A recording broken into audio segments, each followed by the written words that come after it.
Nous sommes les 103 zombies, tous des bandits. C'est la seule chose que ce pays nous offre.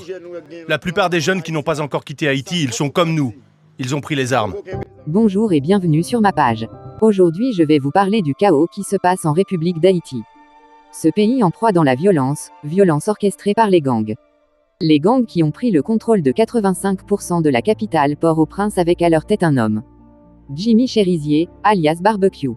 Celui-là est un vrai méchant, son surnom, Barbecue vient du fait qu'il est sans pitié, il n'hésite pas à faire brûler vif les personnes qu'il trouve menaçants, mais aussi les innocents et pour atteindre son but il n'hésite pas à faire brûler maisons et occupant parfois toute une famille. Tout a commencé à l'assassinat du président haïtien Jovenel Moïse en 2021, qui 2 jours avant sa mort avait nommé un premier ministre Ariel Henry, qui a été à son poste jusqu'à ce que les gangs lui déclarent la guerre à lui, au gouvernement et ainsi qu'à la population.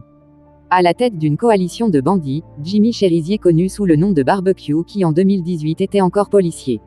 Mais ce brave policier a pu sombrer dans ses démons intérieurs et devenir un bandit appelé Barbecue. D'ailleurs sur ces images il explique l'origine de son surnom aussi redouté par la population haïtienne, ainsi que toute la communauté internationale. Recensement Barbecue a dit que si le Premier ministre Ariel Henry ne démissionne pas, il ne va pas hésiter à créer une guerre civile qui pourrait aboutir à un génocide dans le pays. Si Ariel Henry pas démissionné, si la communauté internationale là continue à supporter Ariel Henry, il a mené nous directement dans une guerre civile et qui a débouché sur un génocide. Et une semaine après les déclarations de Barbecue, le Premier ministre Ariel Henry démissionne de son poste dans l'espoir que le chaos s'estompe, mais il avait tort. La violence, les meurtres et les extorsions continuent toujours dans le pays avec un climat de guerre civile.